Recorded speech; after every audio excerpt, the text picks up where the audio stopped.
നമുക്ക് ക്ലാസ്സിനെ തുടങ്ങാം. ഈ സ്വർഗസ്ഥനായ പിതാവേ എന്ന പ്രാർത്ഥന, അതിനെ പറ്റിയുള്ള ഒരു ചെറിയ വിവരണം നൽകാനാണ് ഞാൻ ആഗ്രഹിക്കുന്നത്. നമുക്കറിയാം, ഇംഗ്ലീഷിൽ നമ്മൾ ലോർഡ്സ് പ്രേയർ എന്നാണ് ഈ പ്രാർത്ഥനയ്ക്ക് പറയുന്നത്. മലയാളത്തില് കർത്തൃ പ്രാർത്ഥന എന്ന് നമ്മൾ പറയാറുണ്ട്. നമ്മുടെ ക്രൈസ്തവ ജീവിതത്തിൽ എപ്പോഴും നമ്മൾ ആവർത്തിക്കുന്ന ഒരു പ്രാർത്ഥനയാണ്. ഈ പ്രാർത്ഥനയുടെ പ്രത്യേകത എന്ന് പറഞ്ഞാൽ ഈശോ തന്നെ നമ്മളെ പഠിപ്പിച്ച പ്രാർത്ഥനയാണ്. അതുകൊണ്ട് തന്നെ ഈ പ്രാർത്ഥനയേക്കാൾ പെർഫെക്റ്റ് ആയിട്ടുള്ള മറ്റൊരു പ്രാർത്ഥന നമുക്ക് എഴുതി ഉണ്ടാക്കാൻ സാധിക്കില്ല. കാരണം ഈശോ, ദൈവപുത്രനായ ഈശോ നമ്മളോട് എങ്ങനെ പ്രാർത്ഥിക്കണമെന്ന് പറഞ്ഞ് പഠിപ്പിച്ച പ്രാർത്ഥനയാണ്. അതുകൊണ്ട് തന്നെ ഈ പ്രാർത്ഥനയുടെ അന്തരാർത്ഥങ്ങളിലേക്ക് കടന്നു ചെല്ലുന്നത് നമുക്ക് എന്തുകൊണ്ടും നല്ലതാണ്.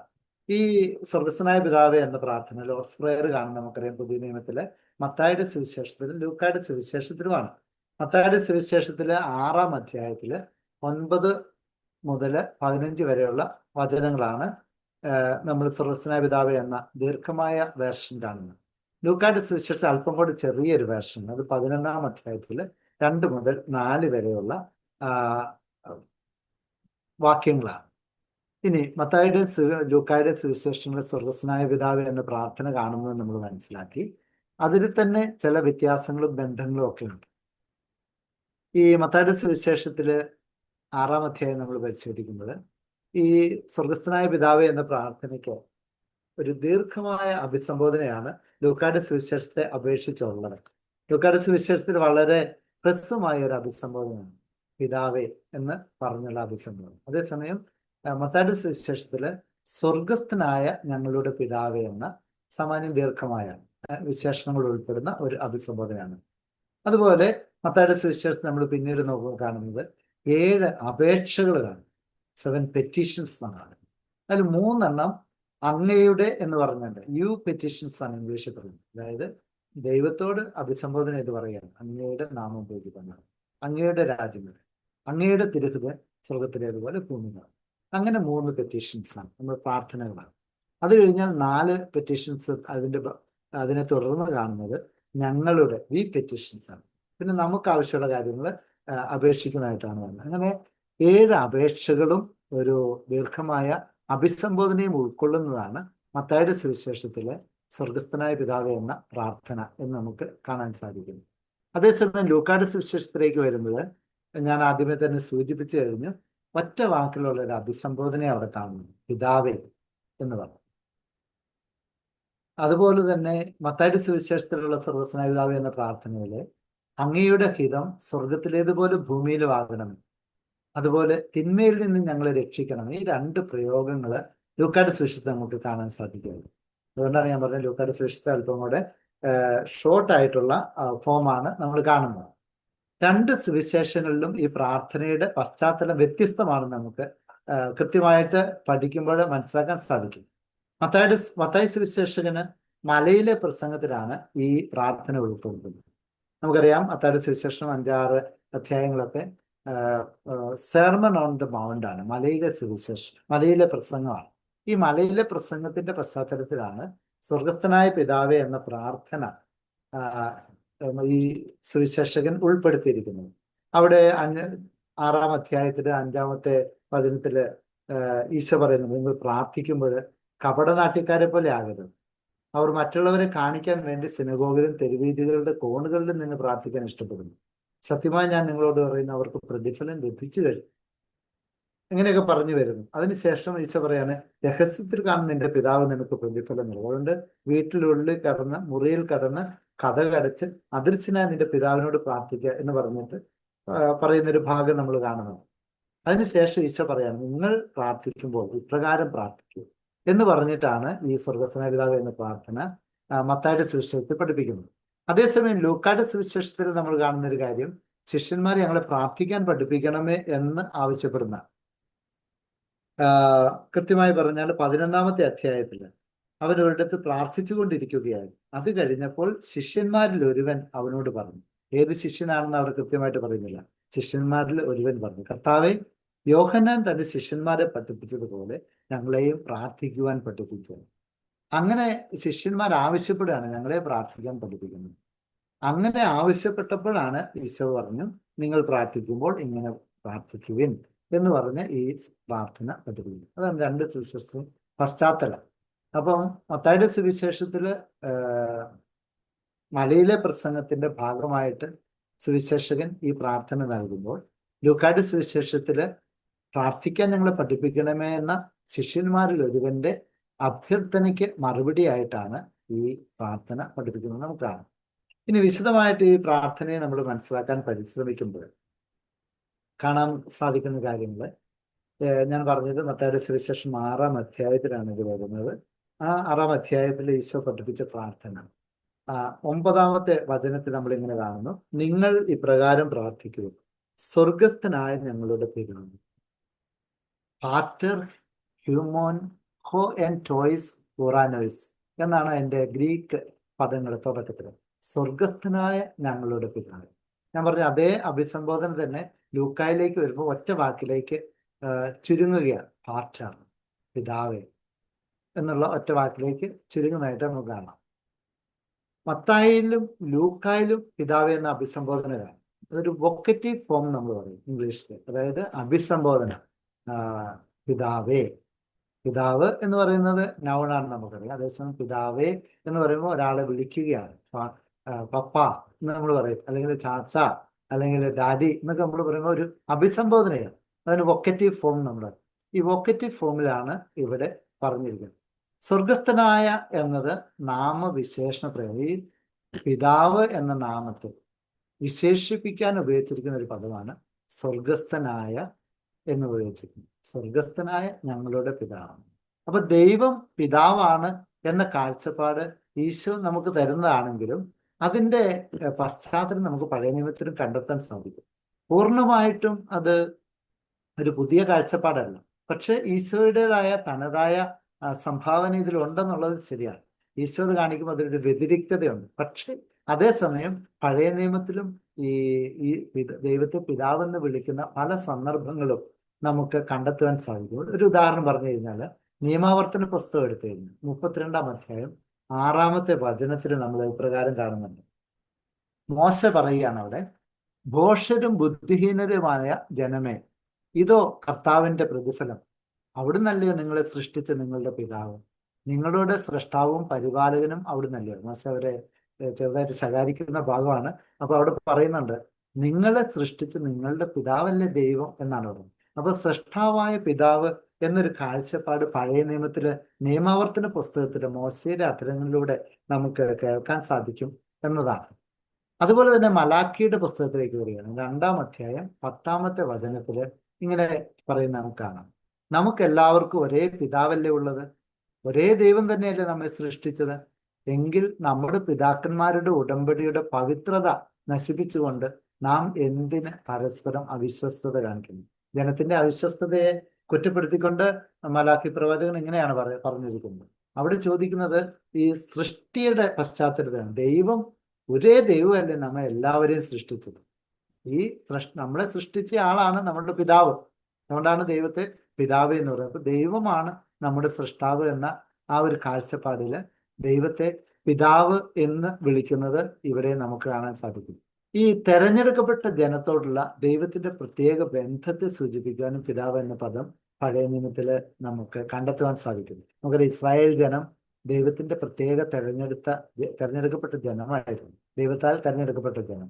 ആ ജനത്തോട് ദൈവത്തിനുള്ള ബന്ധം ഒരു പിതാവിന്റെ ബന്ധമാണ് എന്ന് കാണിക്കാൻ വേണ്ടി അവിടെ ഉപയോഗിക്കുന്നുണ്ട്. സങ്കീർത്തനങ്ങളിലേക്ക് നമുക്കിത് വളരെ വ്യക്തമായിട്ട് മനസ്സിലാക്കാൻ സാധിക്കും. ഉദാഹരണം 103-ാമത്തെ സങ്കീർത്തനം 13-ാമത്തെ വാക്യത്തിൽ പറയുന്നുണ്ട്: പിതാവിന് മക്കളോട് എന്ന പോലെ കർത്താവിന് തന്റെ ഭക്തരോട് അലിവ് തോന്നുന്നു എന്നാണ്. ഒരു പിതാവിന് എപ്രകാരം, അതൊരു ബന്ധത്തിന്റെ പശ്ചാത്തലമാണ്. അതുപോലെ യെശയ്യായുടെ പുസ്തകം 63-ാം അധ്യായം 16-ാമത്തെ തിരുവചനത്തിൽ നമ്മൾ ഇങ്ങനെയാണ് വായിക്കുന്നത്: അബ്രാഹം ഞങ്ങളെ അറിയുന്നില്ലെങ്കിലും ഇസ്രായേൽ ഞങ്ങളെ അംഗീകരിക്കുന്നില്ലെങ്കിലും അങ്ങാണ് ഞങ്ങളുടെ പിതാവ്. കർത്താവെ, അങ്ങ് തന്നെയാണ് ഞങ്ങളുടെ പിതാവ്, ഞങ്ങളുടെ വിമോചകൻ എന്നാണ് പണ്ട് മുതലേ അങ്ങയുടെ നാമം. അപ്പം ഇസ്രായേൽ ജനത്തിന് ദൈവവുമായിട്ടുള്ള പ്രത്യേക ബന്ധമാണ് അവിടെ സൂചിപ്പിക്കുന്നത്. തങ്ങളുടെ പൂർവ്വപിതാക്കന്മാരായ അബ്രാഹം ഞങ്ങളെ അറിഞ്ഞില്ലെങ്കിൽ പോലും, ഇസ്രായേൽ ഞങ്ങളെ അംഗീകരിക്കുന്നില്ലെങ്കിൽ പോലും അങ്ങാണ് ഞങ്ങളുടെ പിതാവ് എന്ന് പറയുന്നത്. എന്ന് പറഞ്ഞാൽ ഇസ്രായേലിലെ മറ്റുള്ളവരെ ഞങ്ങളെ അംഗീകരിക്കുന്നില്ലേ പോലും, ഞങ്ങളുടെ പൂർവ്വപിതാക്കന്മാർ അംഗീകരിക്കുന്നതിൽ പോലും സത്യം എന്ന് പറയുന്നത് പിതാവായ കർത്താവായ ദൈവമാണ് ഞങ്ങളുടെ പിതാവ്. ഞങ്ങളെ സൃഷ്ടിച്ച പിതാവ്. അവിടുന്ന് തന്നെയാണ് ഞങ്ങളെ വിമോചിപ്പിക്കുന്നത്. നമുക്കറിയാം, ഈ അവരുടെ പ്രവാസത്തിന്റെ പശ്ചാത്തലത്തിൽ പറയുന്നതാണെന്ന് നമുക്കറിയാം. അതുപോലെ ജെറമിയ പ്രവാചകന്റെ പുസ്തകം 31-ാം അധ്യായം 9-ാമത്തെ വചനത്തില് ഇപ്രകാരമാണ് നമ്മൾ വായിക്കുന്നത്: കണ്ണീരോടെയാണ് അവർ വരുന്നത്, എന്നാൽ ഞാൻ അവരെ ആശ്വസിപ്പിച്ച് നയിക്കും. ഞാൻ അവരെ നീരൊഴുക്കുകളിലേക്ക് നയിക്കും.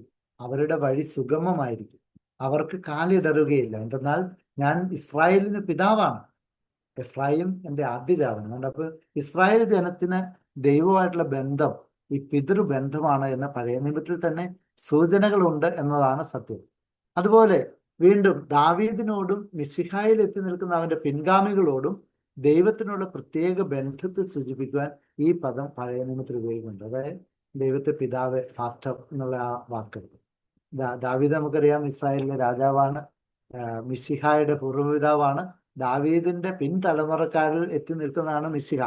അപ്പം ഈ ദാവീദിന്റെ പിൻഗാമികൾ ഓരോരുത്തരും, എൻ്റെ അവസാന കണ്ണിയാണ് ഈ വാഗ്ദാനം ചെയ്യപ്പെട്ട ഈശോ മിശിഹ. അപ്പോൾ അവിടെ ഈ ദാവീദ് തുടങ്ങി മിശിഹായിൽ എത്തി നിൽക്കുന്ന തലമുറകളോടുള്ള ദൈവത്തിന്റെ പ്രത്യേക ബന്ധത്തെ സൂചിപ്പിക്കാൻ ഈ പിതാവ് എന്ന പദം ഉപയോഗിക്കുന്നുണ്ട്. അവൻ എന്നോട് എൻ്റെ പിതാവും എൻ്റെ ദൈവവും എൻ്റെ രക്ഷാശിരയും അവിടുന്നാണ് എന്ന് ഉച്ചത്തിൽ ഉദ്ഘോഷിക്കും. സങ്കീർത്തനങ്ങൾ 89:26 അത് കൃത്യമായിട്ട് നമുക്ക് കാണാൻ സാധിക്കും. അതുപോലെ 2 സാമുവേൽ 7-ാം അധ്യായം 14-ാമത്തെ വചനം: ഞാൻ അവന് പിതാവും അവൻ എനിക്ക് പുത്രനുമായിരിക്കും. അവൻ തെറ്റ് ചെയ്യുമ്പോൾ മാനുഷികമായ ദണ്ഡും ചമ്മട്ടിയും ഉപയോഗിച്ച് ഞാൻ അവനെ ശിക്ഷിക്കും. ദാവീദിനോട് പറയുന്നത് നമുക്കറിയാം. അപ്പൊ സാമുവേൽ പ്രവാചകന്റെ പുസ്തകത്തിൽ ഈ ഒരു കാഴ്ചപ്പാട് നമുക്ക് കാണുവാൻ സാധിക്കും. ഇവിടെയല്ല, ഈ പഴയ നിയമത്തിലെ കുറച്ച് റെഫറൻസുകളാണ് നമ്മളിപ്പോൾ കണ്ടത്. അവിടെയെല്ലാം പിതാവ് എന്ന പദം ഉപയോഗിക്കുമ്പോൾ ഇസ്രായേൽക്കാർക്ക് ഒരു വ്യക്തിപരം എന്നതിനേക്കാൾ തങ്ങളുടെ രാജ്യത്തിന്റെ പിതാവായ ദൈവം എന്ന കാഴ്ചപ്പാടുണ്ട്. ഇസ്രായേൽ ഒരു ജനത എന്ന നിലയിൽ, ഒരു രാജ്യം എന്ന നിലയിൽ അവരുടെ ദൈവത്തോടുള്ള ബന്ധത്തെ സൂചിപ്പിക്കുവാനാണ് ഇവിടെ പിതാവ് എന്ന പദം ഉപയോഗിക്കുന്നത്. ഒരു വ്യക്തിപരമായ ബന്ധത്തിന് അപ്പുറത്തേക്ക് ഈ കൂട്ടായ്മയുടെ ബന്ധമാണ് അവിടെ നമുക്ക് മനസ്സിലാക്കാൻ സാധിക്കുന്നത് എന്നുള്ളതാണ് സത്യം. ഇനി ഈശോ ദൈവത്തെ പിതാവ് എന്ന് അഭിസംബോധന ചെയ്യുമ്പോൾ അതിന് പക്ഷെ ഒരു വ്യക്തിപരമായ മാനമാണ്. ഒരു രാജ്യത്തിന്റെ സൃഷ്ടാവ് അല്ലെങ്കിൽ പിതാവ് എന്നുള്ള അർത്ഥത്തെക്കാൾ ഉപരി വളരെ വ്യക്തിപരമായ വൈയക്തികമായ ഒരു ബന്ധമാണ് ഈശോ ദൈവത്തെ പിതാവ് എന്ന് അഭിസംബോധന ചെയ്യുമ്പോൾ ഉള്ളത്. അത് നമ്മൾ ഈ സുവിശേഷങ്ങളിലൊക്കെ കാണുന്നതാണ്. ലൂക്കായുടെ സുവിശേഷം 2-ാം അധ്യായം 49-ാമത്തെ വചനം നമുക്കൊക്കെ അറിയാം. ബാലനായ ഈശോ ദൈവത്തെക്കുറിച്ച് എൻ്റെ പിതാവ് എന്നാണ് പറയുന്നത്. മാത്രവുമല്ല, പിതാവിന്റെ ഭവനത്തോടുള്ള സ്നേഹത്തെക്കുറിച്ചുള്ള സൂചന അവിടെ. ഈശോ എപ്പോഴും എൻ്റെ പിതാവിന്റെ ഭവനം, ദൈവത്തെക്കുറിച്ചുള്ള ആ റെഫറൻസുകളൊക്കെ അവിടുന്ന് കൃത്യം വെളിപ്പെടുത്തുന്നുണ്ട്. ഒരു വ്യക്തിപരമായ ബന്ധം. ഈശോയുടെ പരിസ്ഥിതി ജീവിതത്തിൽ ദൈവത്തെക്കുറിച്ച് പലപ്പോഴും പിതാവേ എന്നാണ് അവിടുന്ന് സൂചിപ്പിക്കുന്നത്. ഈശോയുടെ പരിസ്ഥിതിത്തിൽ അവിടുന്ന് മറ്റുള്ളവരോട് സംസാരിക്കുന്നു അല്ലെങ്കിൽ പ്രാർത്ഥിക്കുമ്പോൾ പിതാവേ എന്ന അഭിസംബോധന ഇതാണ് ദൈവത്തെ വിളിക്കുന്നത്. 4 സുവിശേഷങ്ങളായിട്ട് 170ഓളം തവണ പിതാവേ എന്ന് ഈശോ ദൈവത്തെക്കുറിച്ച് പറയുന്നുണ്ട് എന്നാണ് പണ്ഡിതന്മാർ പറയുന്നത്. ഇവയിൽ പലതും ദൈവത്തെക്കുറിച്ചുള്ള ആദരവോടെയുള്ള സൂചനയാണ്. ഉദാഹരണം, നിങ്ങളുടെ സ്വർഗത്തിലുള്ള പിതാവ് എന്ന് പറയുന്നത് ഈശോ അവരോട് സംസാരിക്കുമ്പോൾ പറയുന്നത് ഒരു ആദരവ് കലർന്ന ഒരു അഭിസംബോധന കൂടിയാണ്. മറ്റു ചിലപ്പോൾ പിതാവേ, അബ്ബ എന്നുള്ള നേരിട്ടുള്ള അഭിസംബോധനയാണ്. അവൻ പറയുന്നു അബ്ബ എന്ന് പറഞ്ഞാൽ ഡാഡി അല്ലെങ്കിൽ ചാച്ച എന്നൊക്കെ പറയുന്ന വ്യക്തിപരമായൊരു ബന്ധം. ചില പണ്ഡിതർ പറയുന്നുണ്ട് ഇതൊരു വ്യക്തിപരം എന്നതിനേക്കാൾ ഇസ്രായേൽക്കാരുടെ ഒരു കുടുംബത്തിന്റെ പശ്ചാത്തലത്തിൽ മനസ്സിലാക്കേണ്ട ഒരു ബന്ധമാണെന്ന് പറയുന്നത്. എന്തൊക്കെയാണേലും അതിനൊരു വളരെ അടുത്ത ക്ലോസ് റിലേഷൻഷിപ്പ് കാണിക്കുന്ന ഒരു പദമായിരുന്നു ഈ അബ്ബ എന്നുള്ളത്. പിതാവേ, എല്ലാം അങ്ങേക്ക് സാധ്യമാണ്. ഈ പാനപാത്രം എന്നിൽ നിന്ന് മാറ്റിത്തരണം, എന്നാൽ എൻ്റെ ഹിതമല്ല അങ്ങയുടെ ഹിതം മാത്രം. മർക്കോസിന്റെ സുവിശേഷം 14-ാം അധ്യായം 36-ാമത്തെ തിരുവചനം നമുക്കൊക്കെ പരിചിതമാണ്. ഈശോ അവസാനമായിട്ട് കുരിശിൽ കിടന്ന് അതിനു മുമ്പ് പീഡാസഹനത്തിന്റെ വേളയിലൊക്കെ പ്രാർത്ഥിക്കുമ്പോൾ ഈ അബ്ബ പിതാവേ എന്നുള്ള അഭിസംബോധനയോടെ ദൈവത്തെ വിളിക്കുന്നത് നമുക്ക് കാണാൻ സാധിക്കും. ഈശോ ദൈവത്തെ പിതാവ് എന്ന് വിളിക്കുന്നത് അതിന് വേറൊരു മാനം കൂടി. വെറുതെ ഒരു ഭൗതികമായിട്ടുള്ള ഒരു അപ്പന്റെ മകൻ എന്നതിനേക്കാൾ ഉപരി അവിടുന്ന് താൻ നിത്യനായ പുത്രനാണ് എന്ന അർത്ഥത്തിൽ വേണം ദൈവത്തെ വിളിക്കുന്നതെന്ന് മനസ്സിലാക്കണം. ഇവിടെ ഒരു ത്രിത്വൈക മാനമുണ്ട്. നമ്മൾ കൂടുതൽ ആഴത്തിൽ ഈ പദം വിശകലനം ചെയ്ത് പഠിക്കുമ്പോൾ, പഴയ നിയമത്തിലും പുതിയ നിയമത്തിലുള്ള വിവിധ റെഫറൻസുകൾ പഠിക്കുമ്പോൾ നമുക്കത് മനസ്സിലാക്കാൻ സാധിക്കും. ഈശോയുടെ ദൈവവുമായിട്ടുള്ള ബന്ധം ത്രിത്വൈക ദൈവത്തിന്റെ പുത്രൻ എന്ന ആ നിത്യമായ ഒരു ബന്ധത്തിന്റെ പശ്ചാത്തലമാണ്. അനാദിയിലെ ദൈവമായ പിതാവായ ദൈവത്തോട് കൂടെ ഉണ്ടായിരുന്ന പുത്രന്റെ ആ അടുത്ത ബന്ധം, ആ അർത്ഥത്തിൽ വേണം അത് മനസ്സിലാക്കാൻ. ഒരു ത്രിത്വൈക ട്രിനിറ്റേറിയൻ മാനം നമുക്ക് കാണാൻ സാധിക്കും. മത്തായിയുടെ സുവിശേഷം 11:27 നമ്മളെടുത്ത് വായിക്കുമ്പോൾ ഇങ്ങനെ കാണാം: സർവവും എൻ്റെ പിതാവ് എന്നെ ഏൽപ്പിച്ചിരിക്കുന്നു. പിതാവല്ലാതെ മറ്റാരും പുത്രനെ അറിയുന്നില്ല. പുത്രൻ ആർക്ക് വെളിപ്പെടുത്തി കൊടുക്കുവാൻ മനസ്സാകുന്നുവോ അവനുമല്ലാതെ മറ്റാരും പിതാവിനെ അറിയുന്നില്ല.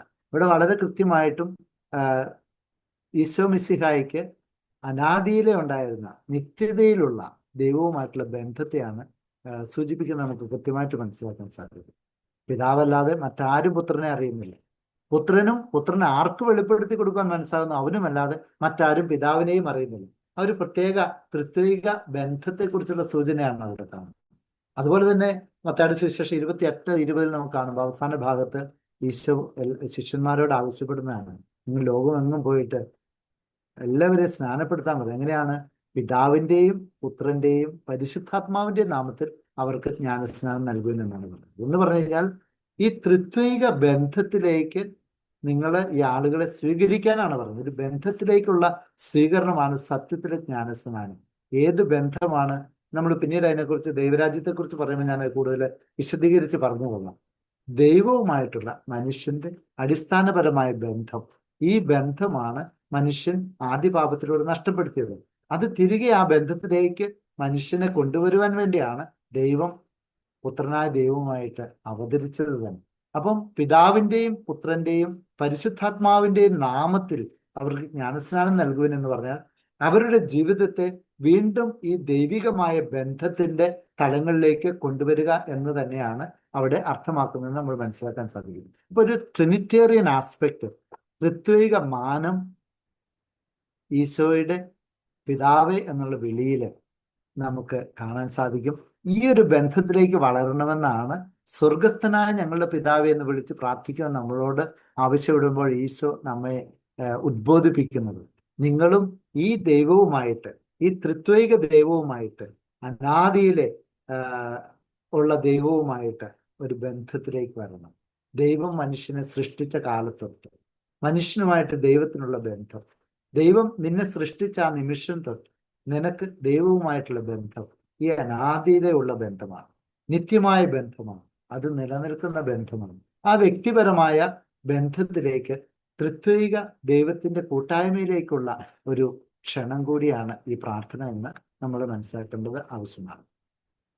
അതായത് അനാദി മുതൽ പിതാവിന് പുത്രനോടുള്ള സ്നേഹത്തിന്റെ കൂട്ടായ്മയിലേക്കാണ് പിതാവേ എന്ന് വിളിക്കുമ്പോൾ ആ വിളിച്ചപേക്ഷിക്കുന്ന, പ്രാർത്ഥിക്കുന്ന അപേക്ഷകനും പ്രവേശിക്കുന്നത് എന്ന് നമ്മൾ തിരിച്ചറിയാം. അങ്ങനെ ഒരു വലിയ ദൈവശാസ്ത്രപരമായ മാനം ഈ ചെറിയ പ്രാർത്ഥനയിലുണ്ട് എന്ന് നമുക്ക് തിരിച്ചറിയാൻ സാധിക്കും. യോഹന്നാന്റെ സുവിശേഷം 17-ാം അധ്യായത്തിൽ 20-21 വചനങ്ങൾ നമ്മൾ വായിക്കുമ്പോൾ ഇപ്രകാരമാണ് വായിക്കുന്നത്.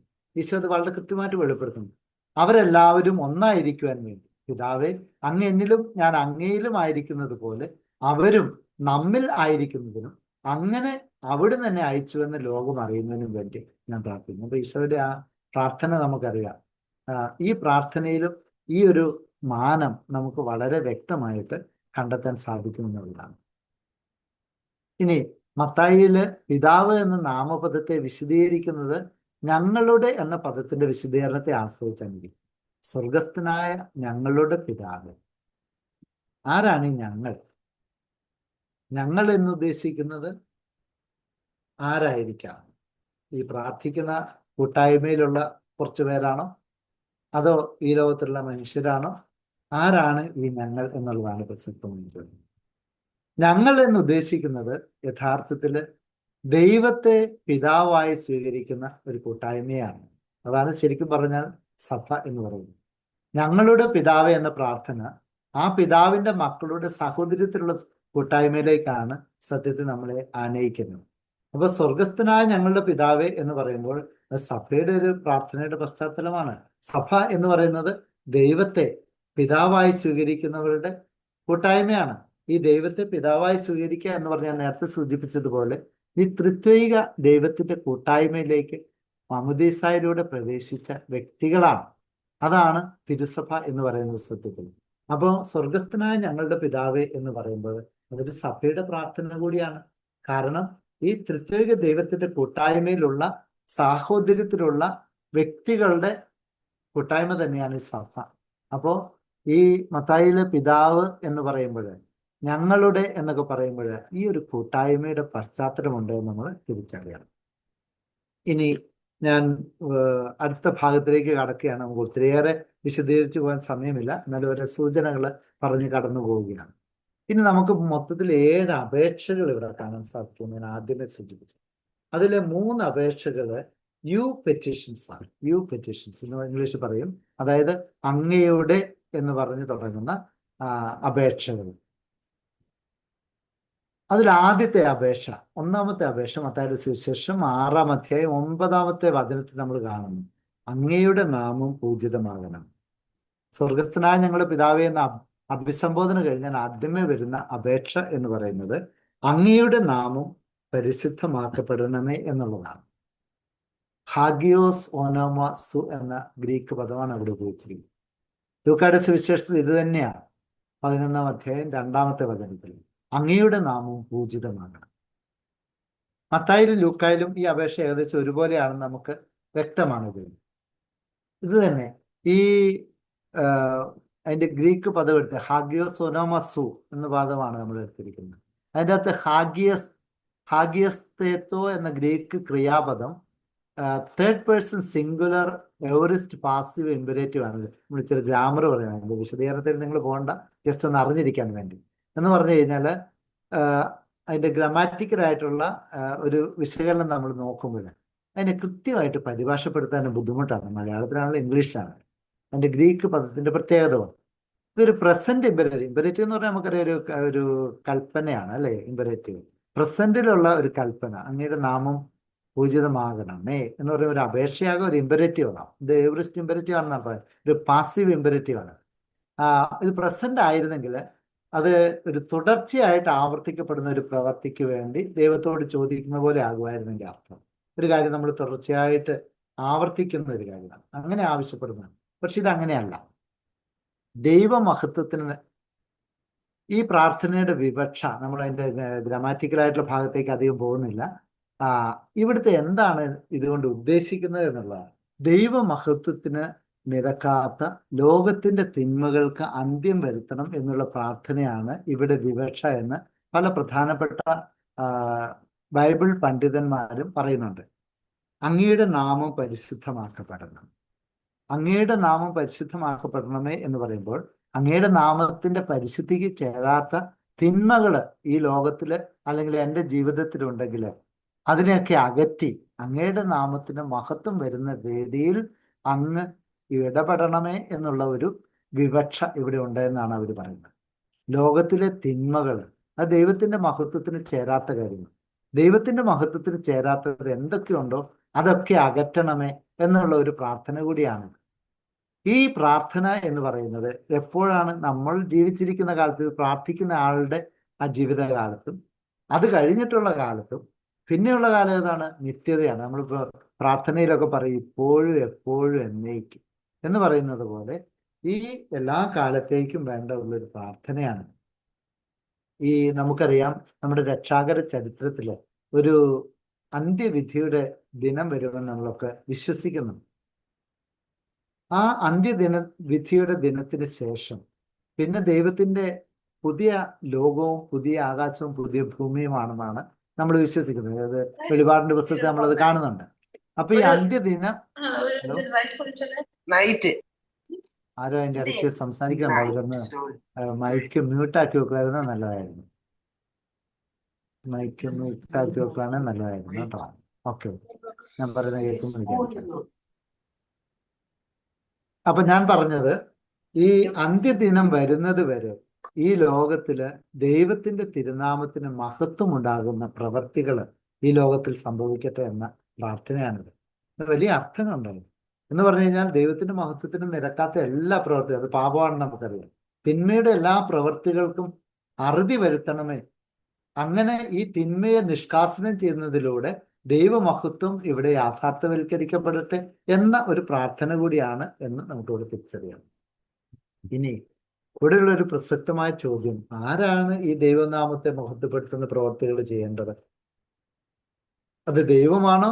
അത് പ്രാർത്ഥിക്കുന്നത് നമ്മളാണ്? ദൈവത്തിന്റെ മഹത്വത്തിന് നിരക്കാത്ത ഈ തിന്മകളെ അകറ്റിക്കളയേണ്ടത് ആരുടെ ഉത്തരവാദിത്തമാണ്? ദൈവത്തിന്റെ ഉത്തരവാദിത്തമാണ്? അത് നമ്മൾ പ്രാർത്ഥിക്കുന്ന നമ്മുടെ ഉത്തരവാദിത്തമാണ്? ഈ ചോദ്യത്തിന് ഉത്തരം കണ്ടുപിടിക്കുവാൻ എസെക്കിയേൽ 36:22-23 വരെ നമ്മളെ സഹായിക്കും. അവിടെ ഇങ്ങനെയാണ് നമ്മൾ വായിക്കുന്നത്: ഇസ്രായേൽ ഭവനത്തോട് പറയുക, ദൈവമായ കർത്താവ് അരുളിച്ചെയ്യുന്നു, ഇസ്രായേൽ ഭവനമേ, നിങ്ങളെ പ്രതിയല്ല, നിങ്ങൾ എത്തിച്ചേർന്ന ജനതകളുടെ ഇടയിൽ നിങ്ങൾ അശുദ്ധമാക്കിയ എൻ്റെ വിശുദ്ധ നാമത്തെ പ്രതിയാണ് ഞാൻ പ്രവർത്തിക്കുവാൻ പോകുന്നത്. ജനതകളുടെ ഇടയിൽ നിങ്ങൾ അശുദ്ധമാക്കിയ എൻ്റെ ശ്രേഷ്ഠ നാമത്തിന്റെ പരിശുദ്ധി ഞാൻ തെളിയിക്കും. തങ്ങളുടെ കൺമുൻപിൽ വെച്ച് നിങ്ങളിലൂടെ എൻ്റെ പരിശുദ്ധി ഞാൻ വെളിപ്പെടുത്തുമ്പോൾ ഞാനാണ് കർത്താവ് എന്ന് ജനതകൾ അറിയും. ദൈവമായ കർത്താവ് അരുളിച്ചത് എന്ന് പറഞ്ഞാണ് നമ്മൾ അവിടെ വായിക്കുന്നത്. അപ്പൊ ഈ വചനങ്ങളിൽ വളരെ കൃത്യമായിട്ടൊരു കാര്യമുണ്ട്. ഇസ്രായേൽ ഭവനത്തോട് ദൈവം പറയുകയാണ്, നിങ്ങളെ പ്രതിയല്ല, നിങ്ങൾ മോശമാക്കി എൻ്റെ നാമത്തെ ഞാൻ വിശുദ്ധമാക്കുന്നത് അത് എൻ്റെ തന്നെ പ്രവൃത്തിയാണ്. കാരണം വിജാതിയരുടെ ഇടയിലെ നിങ്ങളുടെ അശുദ്ധി മൂലം, നിങ്ങളുടെ തിന്മ മൂലം നിങ്ങളുടെ ദൈവമായ കർത്താവിനെ നിങ്ങൾ മോശമാക്കി. അതിനെ വീണ്ടും എന്നാ പറയേണ്ടത്, റെക്ടിഫൈ ചെയ്യേണ്ടത് എൻ്റെ ആവശ്യമുണ്ട്, ഞാനത് ചെയ്യും. അപ്പൊ ദൈവമായ കർത്താവ് തന്നെ നേരിട്ട് ഇടപെട്ട് ഈ അവിടുത്തെ നാമം പരിശുദ്ധമാക്കുന്ന പ്രവർത്തികളിലേക്ക് വരുമെന്നുള്ള സൂചനയാണ് എസെക്കിയേൽ 36:22 നമ്മൾ കാണുന്നത്. ഇവിടെ പരിശുദ്ധി എന്ന് ഉപയോഗിച്ചിരിക്കുന്ന ഹെബ്രായ പദം, ഹിബ്രു പദമാണ് ഇവിടെ ഉപയോഗിച്ചത്. നമുക്കറിയാം, പഴയ നിയമം ഹെബ്രായ ഭാഷയിലാണല്ലോ എഴുതപ്പെട്ടിരിക്കുന്നത്. അത് പിന്നീട് സെപ്തുജിന്ത, നമുക്കറിയാം, ചരിത്രമൊക്കെ അറിയാം, അവര് പകർത്തി എഴുതിയപ്പോൾ ഗ്രീക്ക് ഭാഷയിലേക്ക് പകർത്തി എഴുതി, അതാണ് പരിഭാഷ ചെയ്ത്, അതാണ് സെപ്തുജിന്ത എന്ന് പറയുന്നത്. അപ്പൊ ഈ ഒറിജിനൽ ഹെബ്രായ ഭാഷയിൽ എഴുതപ്പെട്ടിരിക്കുന്ന ബൈബിളില് പഴയ നിയമത്തിൽ അവിടെ ഉപയോഗിച്ചിരിക്കുന്നത് പരിശുദ്ധി എന്ന പദത്തിന് ഉപയോഗിച്ചത് ഖാദഷ് എന്ന് പറയുന്നതാണ്. ഖാദഷ്, ഖാദോഷ്, ഖാദോഷ് എന്നൊക്കെ നമ്മുടെ മലങ്കരക്കാരുടെയൊക്കെ പ്രാർത്ഥനയുണ്ട്. അപ്പൊ ഈ ഖാദഷ് എന്ന പദമാണ് ഹീബ്രുവില് പരിശുദ്ധിക്ക് വേണ്ടി ഉപയോഗിച്ചിരിക്കുന്നത്. നമുക്ക് മനസ്സിലാക്കാവുന്ന ഇൻട്രസ്റ്റിംഗ് ആയിട്ടുള്ള ഒരു കാര്യം എന്ന് പറഞ്ഞാൽ, സെപ്തുജിന്തയിൽ, അതായത് പിന്നീട് ട്രാൻസ്ലേറ്റ് ചെയ്ത ഈ ഗ്രീക്ക് വേർഷനില് ഹാഗിയോസ എന്ന പദമാണ് ഉപയോഗിച്ചിരിക്കുന്നത്. ഇതേ പദം തന്നെയാണ് മത്തായിയുടെ സുവിശേഷത്തിൽ സ്വർഗ്ഗസ്നായ പിതാവേ എന്ന പ്രാർത്ഥനയുടെ ആദ്യ അപേക്ഷയിൽ ഉപയോഗിച്ചിരിക്കുന്നത്. അപ്പൊ അത് തമ്മിലൊരു സെമാൻറ്റിക് റിലേഷൻഷിപ്പ് ഉണ്ട്, ഒരു ഭാഷാപരമായ ഒരു ബന്ധം നമുക്ക് കണ്ടെത്തുവാൻ സാധിക്കും, സാമ്യത. ദൈവത്തിന്റെ തിരുനാമത്തിന്, മഹത്വത്തിന് എതിരായ എല്ലാ തിന്മ പ്രവൃത്തികളും ഇല്ലാതാക്കണമെന്ന ഒരു സൂചനയാണ് ഈ പ്രാർത്ഥനയിലുള്ളത്. അത് ചെയ്യുന്നതാകട്ടെ ദൈവം തന്നെയാണ് എന്നാണ് പഴയ നിയമ പശ്ചാത്തലത്തിൽ നിന്ന് നമുക്ക് മനസ്സിലാക്കാൻ സാധിക്കും. അപ്പൊ ദൈവത്തിന്റെ തിരുനാമം എന്ന് പറയുന്നത് വിശുദ്ധമായ അവിടുത്തെ മഹത്വമേറിയ അവിടുത്തെ സ്വഭാവത്തിന് ചേരാത്ത എല്ലാ പ്രവർത്തികളെയും അകറ്റിക്കളയണം, എല്ലാ തിന്മകളെയും ദൂരീകരിച്ച് വിശുദ്ധിയിലെ, പരിശുദ്ധിയിലെ ഞങ്ങളെ വളർത്തണമേ എന്ന ഒരു പ്രാർത്ഥനയാണ്. അതിൻ്റെ പ്രഥമവും പ്രധാനവുമായ ഇനിഷ്യേറ്റീവ് എടുക്കേണ്ടത് ദൈവം തന്നെയാണ്. അത് ദൈവം എടുക്കുകയും ചെയ്യും. അതിനായിട്ട് ദൈവത്തോട് പ്രാർത്ഥിക്കുന്ന ഒരു ഭാഗമായിട്ടാണ് അവിടെ നമ്മൾ കാണാൻ. അതാണ് ആദ്യത്തെ അപേക്ഷ. ഇനി രണ്ടാമത്തെ അപേക്ഷ, നമ്മൾ പറഞ്ഞു 7 അപേക്ഷകളാണ് ഉള്ളത് എന്ന് പറഞ്ഞു. രണ്ടാമത്തെ അപേക്ഷ എന്ന് പറയുന്നത് അങ്ങയുടെ രാജ്യം വരണം. മത്തായിയുടെ സുവിശേഷം 6-ാം അധ്യായം 9-ാമത്തെ വചനത്തിലാണ് അത് വരുന്നത്. ലൂക്കായിലാകട്ടെ 11:2 ഹെൽതേത്തോ ഹെ ബാസിലേയസു എന്നിവിടെ ഗ്രീക്കിൽ പറഞ്ഞിരിക്കുന്നു. ഇവിടെ ബാസിലേയ എന്ന പദം, രാജ്യം എന്ന പദം രാജകീയ ഭരണത്തെയാണ് സൂചിപ്പിക്കുക എന്ന് പറയാം. ഈ ബാസിലേയ ടു ടെവു എന്ന് നമ്മൾ പുതിയ നിയമത്തിൽ പഠിക്കുന്നുണ്ട്. ബാസിലേയ ടു ടെവു എന്ന് പറഞ്ഞാൽ ദൈവത്തിന്റെ രാജ്യം, കിങ്ഡം ഓഫ് ഗോഡ്. ഈശോ വരുമ്പോൾ തന്നെ പറയുന്നതാണ് ദൈവരാജ്യം സമീപിച്ചിരിക്കുന്നു എന്നാണ് പറയുന്നത്. എന്താണ് ഈ ബാസിലേയ എന്ന് പറയുന്നത്? ഇതിന്റെ ഗ്രാമാറ്റിക്കലായിട്ടുള്ള പഠനം നടത്തിയ പണ്ഡിതന്മാരൊക്കെ പറയുന്നത് രാജ്യം എന്ന് പറയുന്നത് തീർച്ചയായിട്ടും ഒരു രാജകീയ ഭരണത്തെയാണ് സൂചിപ്പിക്കുന്നത്. ഈ രാജകീയ ഭരണത്തെ സൂചിപ്പിക്കുന്ന എന്ന് പറയുമ്പോൾ തന്നെ ആരാണ് ഇവിടെ രാജാവ്, ആരെയാണ് ഇവിടെ ഈ രാജാവ് ഭരിക്കുന്നത് എന്നൊക്കെ നമ്മൾ ചിന്തിക്കേണ്ടി വരും. അപ്പൊ ബാസിലേയ രാജ്യം എന്നുള്ളതാണ് ഇവിടുത്തെ പ്രധാനപ്പെട്ട കൺസെപ്റ്റ് എന്ന് നമ്മൾ മനസ്സിലാക്കേണ്ടതുണ്ട്. വരണമേ എന്ന അപേക്ഷ അന്ത്യദിനത്തില് നിത്യമായി വരാനിരിക്കുന്ന ദൈവത്തിന്റെ ഭരണത്തെയാണ് സൂചിപ്പിക്കുന്നത് എന്ന് അഭിപ്രായപ്പെടുന്ന പണ്ഡിതന്മാരുണ്ട്. ഈ ദൈവത്തിന്റെ ഭരണം എപ്പോഴാണ് വരേണ്ടത് എന്നതിനെ കുറിച്ച് വ്യത്യസ്തമായ അഭിപ്രായമുണ്ട്. അതിലൊരു അഭിപ്രായമാണ് നമ്മളിവിടെ സൂചിപ്പിച്ചത്. ഇനി പുതിയ നിയമത്തിലെ ദൈവത്തിന്റെ ഭരണം അത് ഈ ഭൗമിക ജീവിതത്തിൽ തുടങ്ങിയതാണ് എന്ന സൂചനകൾ മത്തായിയുടെ സുവിശേഷം 12:28 ലൂക്ക 17:21 എന്നാൽ വരാനിരിക്കുന്ന ജീവിതത്തിൽ പൂർത്തീകരിക്കപ്പെടുന്നതായ ഒരു ഭരണമാണ് ഈ ദൈവത്തിന്റെ ഭരണം. അത് മത്തായി 8:11 ലൂക്ക 22:16 നമുക്ക് കാണാം. ഇനി അതിന്റെ അവസാനം എവിടെയാണ്? വെളിപാട് 21:1 ഞാൻ നേരത്തെ സൂചിപ്പിച്ചു. പുതിയ ആകാശവും പുതിയ ഭൂമിയും വരുമ്പോഴാണ് എന്ന് പറഞ്ഞാൽ അന്ത്യവിധിയോടെ ഏറ്റവും അവസാനത്തെ ദിവസം ഈശോയുടെ രണ്ടാമത്തെ വരവോടെ ഈ പുതിയൊരു ആകാശവും പുതിയ ഭൂമിയും സൃഷ്ടിക്കപ്പെടും. നീതിമാന്മാരും നീതിരഹിതരും വേർതിരിക്കപ്പെടുകയും ദൈവം വിധി പ്രസ്താവിക്കുന്ന ആ ഒരു സീൻ അതൊക്കെ നമ്മൾ പഠിച്ചിട്ടുള്ളതാണ്, നമുക്കറിയാവുന്ന കാര്യമാണ്. അപ്പൊ ഒരു പുതിയ കാഴ്ചപ്പാട് അവിടെ നമുക്കുണ്ട്. അപ്പോൾ ഓൾറെഡി നോട്ടഡ് നമ്മൾ ഇംഗ്ലീഷിൽ എന്ന് പറഞ്ഞാൽ തുടങ്ങി. ഈ ലോക ജീവിതത്തിൽ തന്നെ ഈ ദൈവത്തിന്റെ രാജ്യം തുടങ്ങി.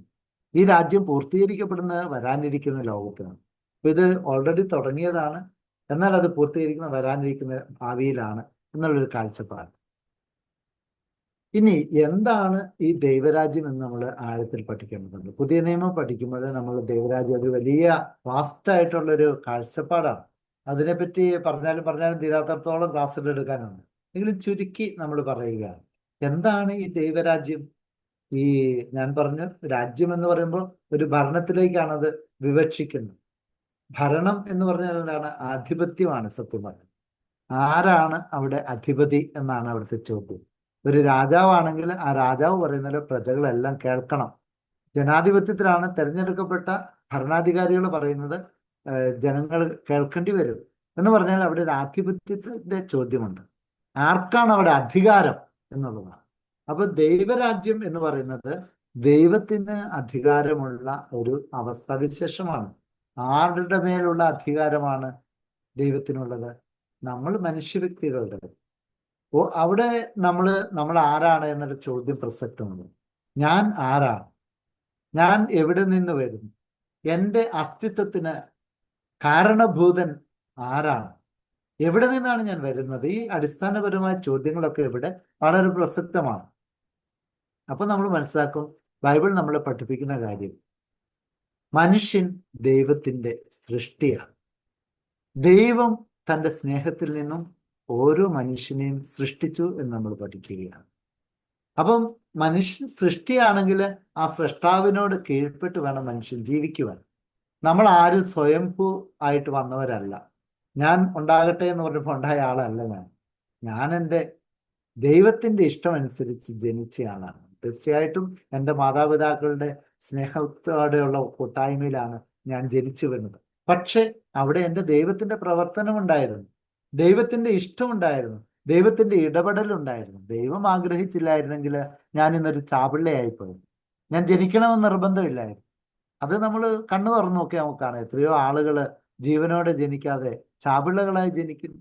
എത്രയോ ദമ്പതികൾ, വിവാഹിതരായിട്ടുള്ള ദമ്പതികളുടെ സ്നേഹത്തിൽ ഒന്നായിട്ടും മക്കൾ ഉണ്ടാകാതിരിക്കുന്നു. ഉണ്ടായ മക്കൾ തന്നെ മരിച്ചു പോയിരിക്കുന്നു. എന്തുകൊണ്ട് ഞാൻ ഇന്ന് ആയിരിക്കുന്നത് പോലെ ഈ ലോകത്തിൽ ജനിച്ചു വീണു ജീവിക്കുന്നു എന്ന് നമ്മൾ ചിന്തിക്കുമ്പോൾ നമ്മൾ മനസ്സിലാക്കുന്ന ഒരു കാര്യമുണ്ട്. എൻ്റെ ദൈവം അത് ആഗ്രഹിച്ചു. ഞാൻ എൻ്റെ ദൈവത്തിൻ്റെ ദാനമാണ്. എൻ്റെ ജീവിതത്തിലെ എൻ്റെ ഓരോ ശ്വാസവും അത് നിലക്കാതെ തുടരുന്നത് എൻ്റെ ദൈവം ആഗ്രഹിച്ചത് കൊണ്ടാണ്. അപ്പൊ എൻ്റെ മേൽ അധികാരമുള്ളത്, എൻ്റെ മേൽ നിയന്ത്രണമുള്ളത് എൻ്റെ ദൈവത്തിനാണ്. ഈ ദൈവത്തിന്റെ അധികാരത്തെ അംഗീകരിക്കുന്നതാണ് സൃഷ്ടിയായ മനുഷ്യന്റെ ഉത്തരവാദിത്വം എന്ന് പറയുന്നത്. അവിടെ വന്ന വീഴ്ചയാണ് മനുഷ്യന്റെ വീഴ്ച എന്ന് പറയുന്നത്. നമ്മൾ ആദ്യ പാപം എന്ന് പറയുന്നതൊക്കെ അതാണ്. ദൈവത്തെ അനുസരിക്കാത്ത മനുഷ്യൻ. എന്താണ് അനുസരണ? അനുസരണ എന്ന് പറഞ്ഞാൽ നമ്മൾ വേറെ ആരുടെയും ഒരു ഇഷ്ടം അംഗീകരിച്ച നടപ്പിൽ വരുത്തിയാണ് എന്ന് പറഞ്ഞാൽ ആ കാര്യത്തിന് എൻ്റെ മേൽ, ആ ആൾക്ക് എൻ്റെ മേൽ അധികാരമുണ്ട് ഞാൻ അംഗീകരിക്കുകയാണ്. എൻ്റെ മാതാപിതാക്കൾ എന്നോട് പറയുകയാണ് അത് ചെയ്യരുത് എന്ന് പറയുമ്പോൾ ഞാൻ അവരുടെ അധികാരം അംഗീകരിക്കുന്നത് കൊണ്ട് ഞാൻ അവിടെ അനുസരിക്കുകയാണ്. അത് അനുസരിക്കാത്ത നിമിഷത്തിൽ ഞാൻ അവരുടെ അധികാരത്തെ നിരാകരിക്കുകയാണ് ചെയ്യുന്നത്. ഇത് തന്നെയാണ് ആദ്യ പാപത്തിൽ സംഭവിച്ചത്. ദൈവമായ കർത്താവ് മനുഷ്യനോട് ഒരു കാര്യം അനുസരിക്കാൻ പറയും. മനുഷ്യനെ പിശാച് പ്രലോഭിപ്പിച്ചു എന്നാണ് പറയുന്നത്. എന്ന് പറഞ്ഞു കഴിഞ്ഞാൽ മനുഷ്യന്റെ ഉള്ളിലുള്ള സ്വാർത്ഥത അവിടെ തലപൊക്കുകയും അതാണ് തിന്മ എന്ന് പറയുന്നത്. ഈ സ്വാർത്ഥത എന്ന് പറയുന്നത് എപ്പോഴും അനുസരണക്കേടാണ്. ദൈവത്തിന്റെ ആധിപത്യം നിരസിച്ച് സ്വന്തം ജീവിതത്തിന്റെ സൃഷ്ടാവായി സ്വയം അവരോധിക്കുമ്പോഴാണ് മനുഷ്യൻ അനുസരണക്കേട് കാണിക്കുന്നത്. ആദിപിതാവായ ആദവും ചെയ്തത് അത് തന്നെയാണ്. ദൈവത്തെ നിരാകരിച്ചു, ദൈവത്തോട് അനുസരണക്കേട് കാണിച്ചു. പ്രിയപ്പെട്ടവരെ, ഇതാണ് നമ്മൾ മനസ്സിലാക്കേണ്ട ഒരു കാര്യം. ദൈവരാജ്യം എന്ന് പറയുമ്പോൾ ദൈവത്തെ ജീവിതത്തിന്റെ സർവവുമായി അംഗീകരിക്കാൻ, എൻ്റെ ജീവിതത്തിന്റെ മേൽ അധികാരമുള്ളത്, എൻ്റെ ജീവിതത്തിന്മേൽ അവകാശമുള്ളത് എൻ്റെ ദൈവത്തിനാണ് എന്നുള്ള സത്യം തിരിച്ചറിഞ്ഞ് ഈ ദൈവത്തോടുള്ള ബന്ധത്തിൽ ജീവിക്കുവാനാണ് എൻ്റെ വിളി എന്ന് മനസ്സിലാക്കുക.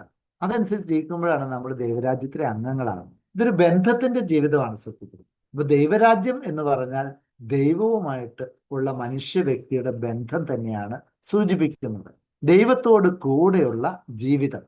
ഈ ജീവിതത്തിൽ നിന്ന് അകലുമ്പോഴാണ് ദൈവരാജ്യത്തിന് നിരക്കാതെ സ്വാർത്ഥതയുടെ രാജ്യത്തിലേക്ക് മനുഷ്യൻ പ്രവേശിക്കുന്നത്. ഇതാണ് ഈ പഴയ നിയമത്തിൽ നമ്മൾ വായിക്കുന്ന ബൈബിളിന്റെ ആദ്യ താളുകളിൽ കാണുന്ന പർദീസ അനുഭവം. പർദീസ അനുഭവത്തിൽ ദൈവവും മനുഷ്യനും ഒരുമിച്ചായിരുന്നു, കൂട്ടായ്മയിലായിരുന്നു. അവിടെ വൈകുന്നേരങ്ങളിൽ ദൈവം ഉലാത്താൻ വരുമായിരുന്നു എന്നാണ് പറഞ്ഞത്. മനുഷ്യന്റെ കൂടെ നടക്കാൻ പോയി എന്ന് പറഞ്ഞു കഴിഞ്ഞാൽ ആ കൂട്ടായ്മയാണ്. ദൈവവും മനുഷ്യനും ഒരുമിച്ചായിരുന്നു. അതാണ് ദൈവത്തിന്റെ ആഗ്രഹവും.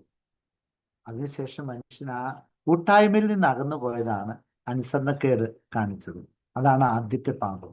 ഇപ്പോഴും നമ്മുടെ ജീവിതത്തിൽ ഏത് പാപം എടുത്താലും അതിൻ്റെയൊക്കെ അടിയിൽ കിടക്കുന്നത് ഏറ്റവും പ്രധാനമായിട്ട് അനുസരണക്കേടാണ്, അല്ലെങ്കിൽ സ്വാർത്ഥതയാണ്. എൻ്റെ ഇഷ്ടം ഞാൻ തേടുമ്പോൾ, എന്നെ സൃഷ്ടിച്ച എൻ്റെ ദൈവത്തിന്റെ ഇഷ്ടം ഞാൻ മാറ്റിവെക്കുമ്പോൾ ഞാൻ പാപത്തിലാണ് എന്ന് പറയും. അപ്പൊ ഇങ്ങനെ വീണുപോയ മനുഷ്യനെ വീണ്ടെടുക്കുവാൻ വേണ്ടി ദൈവം കൊടുത്ത വാഗ്ദാനമാണ് അവിടുത്തെ പുത്രനായ ഈശോ മിശിഹായെ അയക്കും, രക്ഷകനെ അയക്കുമെന്ന്. അങ്ങനെ ഈശോ മിശിഹായിലൂടെ ദൈവം നമ്മോടുകൂടെ നമ്മിലൊരുവനായി ജനിച്ച് നമ്മെ വീണ്ടെടുത്തു എന്നാണ് നമ്മൾ വിശ്വസിക്കുന്നത്. കുരിശുമരണത്തിലൂടെ, പാടുപീടുകളിലൂടെ, കുരിശുമരണത്തിലൂടെ, ഉത്ഥാനത്തിലൂടെ. പെസഹ അനുഭവം നമുക്കറിയാം. അപ്പൊ ഈശോ മിശിഹായിൽ വിശ്വസിക്കുന്ന ഒരു മനുഷ്യൻ ദൈവത്തെ അനുസരിക്കുന്ന മനുഷ്യനാണ്. എന്ന് പറഞ്ഞാൽ ദൈവം നമ്മെ വീണ്ടെടുക്കുവാൻ വേണ്ടി അവിടുത്തെ പുത്രനെ അയച്ചു. ഈ ദൈവവുമായിട്ടുള്ള എൻ്റെ ബന്ധം, ഞാൻ വീണ്ടും ദൈവത്തിലേക്ക് വരുവാനുള്ള അവിടുത്തെ ക്ഷണമാണ് അവിടുത്തെ പുത്രൻ ഈശോ മിശിഹ. അപ്പൊ ഈ ഈശോ മിശിഹായിൽ വിശ്വസിക്കുക എന്ന് പറഞ്ഞാൽ വീണ്ടും ദൈവത്തെ സ്വന്തം ജീവിതത്തിൽ അംഗീകരിക്കുക എന്നുള്ളതാണ്. സ്വന്തം ജീവിതത്തിന്റെ കർത്തൃത്വം, പിതൃത്വം എൻ്റെ പിതാവ് ദൈവമാണ് എന്ന് അംഗീകരിക്കുക എന്നുള്ളതാണ് ഈശോ മിശിഹായിലുള്ള വിശ്വാസം എന്ന് നമ്മൾ തിരിച്ചറിയേണ്ടതുണ്ട്. അതാണ് ഈ പ്രാർത്ഥനയുടെ വലിയ അന്തഃസത്ത. ഇനി മൂന്നാമത്തെ അപേക്ഷ എന്താണ്? മൂന്നാമത്തെ അപേക്ഷ അങ്ങയുടെ ഹിതം സ്വർഗത്തിലേതുപോലെ ഭൂമിയിലും ആകണം എന്നാണ്. ഈ അപേക്ഷ നമ്മൾ ലൂക്കായുടെ സുവിശേഷത്തിൽ കാണുന്നില്ല എന്നുള്ളത് ശ്രദ്ധിക്കും. ഇത് മത്തായിയുടെ സുവിശേഷത്തിലുള്ള ലോങ് വേർഷനിൽ മാത്രമാണ് നമ്മൾ. അങ്ങയുടെ ഹിതം സ്വർഗത്തിലേതുപോലെ ഭൂമിയിലുമാകണം. എന്താണ് അവിടുത്തെ ഹിതം? ദൈവരാജ്യം സ്ഥാപിതമാകണമെന്നുള്ളതാണ് ദൈവത്തിന്റെ ഹിതം. അതാണ് അവിടുത്തെ പുത്രനായ ഈശോ മിശിഹ പരസ്യ ജീവിതത്തിൽ വളരെ കൃത്യമായിട്ടും വെളിപ്പെടുത്തുന്നത്. മാനസാന്തരപ്പെടുക, ദൈവരാജ്യം സമീപിച്ചിരിക്കുന്നു. ഈ സമീപിച്ചിരിക്കുന്ന ദൈവരാജ്യം ഈശോ മിശിഹായിലൂടെയാണ് സമീപിച്ചിരിക്കുന്നത് എന്നുള്ളതാണ് സത്യം. എന്താണ് ദൈവരാജ്യം സമീപിച്ചിരിക്കുന്നത്? ഞാൻ നേരത്തെ പറഞ്ഞതുപോലെ ദൈവവുമായിട്ടുള്ള ബന്ധം വീണ്ടെടുക്കുവാനുള്ള അവസരം ഈശോ മിശിഹായിലൂടെ നിങ്ങൾക്ക് സമീപസ്ഥമാണ്. അത് സ്വീകരിക്കണമെങ്കിൽ എന്തു വേണം? മാനസാന്തരപ്പെടണം. മനസ്സിന് അന്തരം ഉണ്ടാകണം. എന്താണ് അന്തരം ഉണ്ടാകേണ്ടത്? സ്വാർത്ഥതയെ ഉപേക്ഷിക്കണം. അതായത് ഓരോ മനുഷ്യ വ്യക്തിയും അവന്റെ ജീവിതത്തിന്റെ സ്രഷ്ടാവായി, അവന്റെ ജീവിതത്തിന്റെ പിതാവായി ദൈവത്തെ അംഗീകരിക്കണം. അപ്പൊ ഈ അംഗീകരിക്കുന്നതിലൂടെ, അതാണ് വിശ്വാസം എന്ന് പറയുന്നത്. ഈശോമിശിഹായിൽ വിശ്വസിക്കുക എന്ന് പറയുമ്പോൾ ദൈവത്തിന്റെ കർത്തൃത്വത്തെ ഏറ്റുപറയുക എന്ന് തന്നെയാണ് അർത്ഥം. ഈശോമിശിഹായിലൂടെ എന്നെ രക്ഷിക്കുവാൻ എൻ്റെ ദൈവം എനിക്ക് സമീപസ്ഥനാണ് എന്നുള്ള സത്യം അവിടെ ഏറ്റുപറയുക. ഒരു രക്ഷാകര പദ്ധതിയിലേക്കാണ് വിരൽ ചൂണ്ടുന്നത്. അപ്പോ അങ്ങയുടെ രാജ്യം വരണമേ എന്ന പ്രാർത്ഥന രക്ഷാകര പദ്ധതിയാണ് സൂചിപ്പിക്കുന്നത്. ഈ രക്ഷാകര പദ്ധതി എന്ന് പറയുന്നത് നമുക്ക് ഓരോരുത്തർക്കും വേണ്ടിയുള്ള രക്ഷയുടെ പദ്ധതിയാണ്. അത് അനാദിയിലെ ദൈവം മനുഷ്യകുലത്തിന് നൽകിയ പദ്ധതിയാണ്. ഈ പദ്ധതി നമ്മുടെ രക്ഷയ്ക്ക് വേണ്ടിയുള്ളതാണ്. എന്ന് പറഞ്ഞാൽ വീണ്ടുമുള്ള കൂട്ടായ്മയ്ക്ക് വേണ്ടി, ദൈവവുമായിട്ടുള്ള കൂട്ടായ്മയിലേക്കാണ് നമ്മൾ വിളിക്കുന്നത്. അപ്പോൾ അങ്ങയുടെ രാജ്യം വരണമേ എന്ന് പ്രാർത്ഥിക്കുമ്പോഴും നമ്മൾ ഈ രക്ഷാകര പദ്ധതിയാണ് അംഗീകരിക്കുന്നത്. ഇവിടെ പ്രാർത്ഥിക്കുന്ന വ്യക്തി സ്വന്തം ജീവിതത്തെ പ്ലാനുകളും പദ്ധതികളും ദൈവത്തിന്റെ വിശാലമായ രക്ഷാകര പദ്ധതിയോട് ചേർത്ത് സമർപ്പിക്കുവാൻ താല്പര്യപ്പെടുകയാണ്. സത്യത്തിൽ ആധ്യാത്മിക ജീവിതം എന്ന് പറയുന്നത് ഇത് തന്നെയാണ്. എൻ്റെ ജീവിതത്തിൽ നടക്കുന്ന സംഭവ വികാസങ്ങളെ ഞാൻ കൃത്യമായി മനസ്സിലാക്കി, ഞാൻ എൻ്റെ ദൈവത്തിന്റെ പദ്ധതി അനുസരിച്ചാണ് ചലിക്കുന്നത്, അതോ ഞാൻ എൻ്റെ സ്വന്തം പദ്ധതി ഉണ്ടാക്കി എൻ്റെ സ്വാർത്ഥതയുടെ വഴികളിലൂടെയാണ് നടക്കുന്നത് എന്ന് കൃത്യമായി നിശ്ചിതമായി നിരീക്ഷിച്ച് തെറ്റുകളുണ്ടെങ്കിൽ തിരുത്തി, വഴി തെറ്റിയിട്ടുണ്ടെങ്കിൽ നേരായ വഴിയിലേക്ക് തിരികെ വരിക. അതാണ് മാനസാന്തരത്തിന്റെ വഴി. അപ്പോൾ ദൈവത്തിന്റെ പദ്ധതിയുമായിട്ട്, അതായത് ദൈവത്തിന്റെ പദ്ധതി എന്ന് പറയുന്നത് എൻ്റെ രക്ഷയ്ക്കുള്ള പദ്ധതിയാണ്, എൻ്റെ ദൈവത്തെ അംഗീകരിക്കുന്ന പദ്ധതിയാണ്. ആ പദ്ധതിയുമായിട്ട് എൻ്റെ ജീവിതത്തെ ചേർത്ത് നിർത്തുവാനുള്ള പ്രാർത്ഥനയാണ് ഇവിടെ എന്ന് നമ്മൾ മനസ്സിലാക്കിയെടുക്കണം. ഇനി നാലാമത്തെ അപേക്ഷ. അപ്പൊ ആദ്യത്തെ 3 അപേക്ഷകള് നമ്മൾ നേരത്തെ പറഞ്ഞതുപോലെ യു പെറ്റീഷൻസ് ആയിരുന്നു, അതായത് അങ്ങയുടെ എന്ന് പറഞ്ഞുള്ള പെറ്റീഷൻസ് ആയിരുന്നു. ഇനിയുള്ള പെറ്റീഷൻസ് ഒക്കെ നേരെ തിരിച്ചാണ്. ഞങ്ങൾക്ക്, ഞങ്ങളുടെ എന്നൊക്കെ പറഞ്ഞുള്ള പെറ്റീഷനുകളാണ് എന്ന് നമ്മൾ മനസ്സിലാക്കുന്നത്. നാലാമത്തെ അപേക്ഷ എന്താണ്? അന്നന്ന് വേണ്ടുന്ന അപ്പം ഇന്ന് ഞങ്ങൾക്ക് തരണമെന്ന്. അന്നന്ന് വേണ്ടുന്ന ആഹാരം ഞങ്ങൾക്ക് തരണമെന്ന് നമ്മൾ പ്രാർത്ഥിക്കുന്നു. എന്താണ് അവിടെ നമ്മൾ ആവശ്യപ്പെടുന്നത്? തീർച്ചയായിട്ടും നമുക്ക് വേണ്ട ശാരീരിക ആവശ്യങ്ങൾക്കുള്ള അപേക്ഷ ഇതിലുണ്ട്. ദൈനംദിനം നമുക്ക് വേണ്ട ഭക്ഷണ പദാർത്ഥങ്ങൾ ലഭിക്കാനുള്ള ഒരു ആഗ്രഹം അതിലുണ്ട്. ജീവിത ഉപാധികൾ ഞങ്ങൾക്ക് കണ്ടെത്തി തരണമേ, ഞങ്ങൾക്ക് തരണമേ എന്ന ദൈവത്തോടുള്ള അഭ്യർത്ഥന ഇതിലുണ്ട്. എന്നാൽ അതിനപ്പുറത്തേക്ക് കടന്നു നിൽക്കുന്ന അർത്ഥതലങ്ങൾ ഈ അപേക്ഷയിലുണ്ട് എന്ന് നമ്മൾ തിരിച്ചറിയണം. അന്നന്ന് വേണ്ട എന്ന മലയാള പദത്തിനായിട്ട് ഗ്രീക്ക് മൂലത്തിൽ ഉപയോഗിച്ചിട്ടുള്ള പദം എപ്പിഊസിയോസ് എന്ന പദമാണ്. വളരെ അപൂർവമായി മാത്രം ഉപയോഗിക്കാറുള്ള ഈ ഗ്രീക്ക് പദം പുതിയ നിയമത്തിൽ നമ്മൾ ഇപ്പോൾ പഠിക്കുന്ന സ്വർഗ്ഗസ്നായ എന്ന പ്രാർത്ഥനയിലും അതുപോലെ ലൂക്കായുടെ സുവിശേഷം 11:3 മാത്രമാണ് കാണുന്നത് എന്നുള്ളത് നമ്മൾ തിരിച്ചറിയും. അന്നന്ന് വേണ്ടുന്ന എന്നുള്ളത് ദിവസേന എന്ന അർത്ഥവും വരും കാലങ്ങളിലേക്കും എന്ന അർത്ഥവും ഈ പദത്തിന്. നമ്മൾ ലെക്സിക്കോണുകൾ, ഈ വാക്കുകൾ, ഗ്രീക്ക് പദങ്ങളുടെയൊക്കെ അർത്ഥം പഠിക്കുമ്പോൾ ലെക്സിക്കോണാണ് ഉപയോഗിക്കുന്നത്. അത് ആ ലെക്സിക്കോണൊക്കെ നോക്കുമ്പോൾ, ഡിക്ഷണറികളൊക്കെ നോക്കുമ്പോൾ അതിൽ കൊടുത്തിരിക്കുന്ന അർത്ഥത്തിൽ 2 അർത്ഥം നമുക്ക് കാണാൻ സാധിക്കും. ഡെയിലി, ദിവസേന എന്നുള്ള അർത്ഥം കാണും. അതേസമയം വരാൻ പോകുന്ന ഫ്യൂച്ചറിലോട്ട് എന്നുള്ള അർത്ഥവും ഈ പദത്തിനുണ്ട്. ദിവസേന എന്ന അർത്ഥത്തിൽ ശരീരത്തിനും, ദിവസേന എന്നുള്ള അർത്ഥത്തിൽ ഇവിടെ ഉപയോഗിക്കുന്നത് നമ്മുടെ ഭൗതികമായ ഈ ശരീരത്തിന് ആവശ്യമായ കാര്യങ്ങൾ തരണമേ എന്നുള്ള പ്രാർത്ഥനയാണ്. അതേസമയം വരും കാലങ്ങളിലേക്കും എന്ന അർത്ഥത്തിൽ ഉപയോഗിക്കുന്നത് നമ്മുടെ ആത്മാവിന്റെ കാര്യങ്ങളാണ്, ആത്മീയമായ ഭക്ഷണം. അപ്പൊ ശാരീരികമായ ഭക്ഷണം ഭൗതികമായ ജീവിതത്തിന് അനിവാര്യമാണ്. അതേസമയം ആത്മീയമായ ഭക്ഷണം വരും കാലത്തേക്ക്, അത് ഭാവിയിലേക്ക് നമുക്ക് ആവശ്യമാണ്. കാരണം നമുക്കറിയാം നമ്മുടെ ജീവിതം എല്ലാം ക്ഷണികമാണ്. എത്ര കൊല കൊമ്പനാണേലും ഒരു കാലഘട്ടം കഴിഞ്ഞാൽ ഈ ലോകത്തിൽ നിന്ന് കടന്നു പോകാതെ പറ്റിയാൽ, അച്ഛനാണേലും മെത്രാനാണേലും കർദിനാളാണേലും മാർപ്പാപ്പയാണേലും ഒരു സാധാരണ വിശ്വാസിയാണേലും ഒരു പരിധി കഴിഞ്ഞാൽ ഈ ലോകത്തിൽ നിന്ന് കടന്നു പോകാതെ വയ്യ. അപ്പോൾ വരാൻ പോകുന്ന ജീവിതത്തിൽ നിലനിൽക്കുന്നത് നമ്മുടെ ആത്മാവ് മാത്രമാണ്. അപ്പൊ ഈ ആത്മാവിന് വേണ്ട ആത്മീയ ഭോജനം, ആത്മാവിന് ശക്തി നൽകുന്ന ദൈവത്തിന്റെ കൃപ, ദൈവികമായ ഭക്ഷണം, അതിനെക്കുറിച്ചുള്ള സൂചനയാണ് ഇവിടെ എന്ന് പറയുന്ന പണ്ഡിതരുമുണ്ട്. പല സഭാപിതാക്കന്മാരും ഈ അപ്പത്തെ ദിവ്യകാരുണ്യമായിട്ട് കാണുന്നുണ്ട്, അതായത് വിശുദ്ധ കുർബാനയായിട്ട്. വിശുദ്ധ കുർബാന നമുക്കറിയാം, നമ്മൾ പഠിച്ചിട്ടുണ്ട്. അത് ഈശോയുടെ രണ്ടാമത്തെ വരവ് വരെ അവിടുത്തെ സാന്നിധ്യം നമ്മളിൽ നിലനിൽക്കാൻ വേണ്ടി അവിടുന്ന് സ്ഥാപിച്ച കൂദാശയാണ്. അതായത് ദൈവത്തിന്റെ സാന്നിധ്യം മനുഷ്യന്റെ ജീവിതത്തിൽ ഉടനീളം ലഭിക്കുവാൻ അവിടുന്ന് ഒരു കൂദാശ സ്ഥാപിച്ചതാണ് വിശുദ്ധ കുർബാന. ഞാൻ നിങ്ങളോടുകൂടെ ലോകാവസാനം വരെ ഉണ്ടായിരിക്കുമെന്ന് ഈശോ നമുക്ക് വാക്ക് നൽകി. ഈ വാക്ക് അവിടുന്ന് പാലിക്കുന്നത് വിശുദ്ധ കുർബാനയിലൂടെയാണ് എന്ന് നമുക്കറിയാം. അപ്പം അന്നന്ന് വേണ്ടുന്ന ആഹാര വിനയങ്ങൾക്ക് തരണമേ എന്ന് പറയുന്നത് ഡെയിലി ലൈഫിന് വേണ്ടത് മാത്രമല്ല, ഭാവിയിലേക്കും കൂടി ഞങ്ങൾക്ക് വേണ്ടത്, അതായത് ഞങ്ങളുടെ ആത്മാവിന് പോഷണം നൽകുന്ന ആഹാരം ഞങ്ങൾക്ക് നൽകണമേ എന്നുള്ള പ്രാർത്ഥനയിലേക്കാണ് നമ്മളെ നയിക്കുന്നത് എന്ന് സഭാപിതാക്കന്മാര് പറയുന്നതായിട്ട് നമ്മൾ പലയിടത്തും വായിക്കുന്നുണ്ട്. അപ്പം ഈ ആത്മീയമായ അപ്പം, അതായത് ജീവന്റെ അപ്പം, നമുക്കറിയാം ജീവന്റെ അപ്പം എന്ന് പറയുന്നത് ഈശോ തന്നെയാണ്, യൂക്കരിസ്റ്റാണ് എന്ന് നമുക്കറിയാം. അപ്പൊ ഈ പ്രാർത്ഥനയിൽ ഒരു യുഗാന്തപരമായ ധ്വനി ഉണ്ട് എന്ന് നമുക്കറിയാം. ഈ പ്രാർത്ഥന, സ്വർഗസ്ഥനായ പിതാവേ എന്ന പ്രാർത്ഥന ഇപ്പോൾ നമ്മളായിരിക്കുന്ന അവസ്ഥയ്ക്ക് വേണ്ടി മാത്രമുള്ള പ്രാർത്ഥനയല്ല. നമ്മളായിരിക്കുന്ന ഈ കാലഘട്ടവും അതിനൊരു ശേഷമുള്ള കാലഘട്ടം, നിത്യതയിലേക്കും നീണ്ടു നിൽക്കുന്ന നമ്മുടെ ആവശ്യങ്ങൾക്ക് വേണ്ടിയിട്ട് പ്രാർത്ഥനയാണ് ഇത് സത്യത്തിൽ. ആത്മാവിന്റെ പോഷണത്തിന് വേണ്ടിയുള്ള പ്രാർത്ഥന. അപ്പൊ പഴയ നിയമത്തിലും പുതിയ നിയമത്തിലും ഇത് ഒരു വിരുന്നിനോടാണ് ഉപമിച്ചിരിക്കുന്നത്. അതുകൊണ്ടാണ് നമ്മൾ എപ്പോഴും ഈ വിരുന്നിനെ കുറിച്ചുള്ള കാഴ്ചപ്പാട് പഴയ നിയമത്തിൽ പലയിടത്തും നമ്മൾ കാണുന്നുണ്ട്.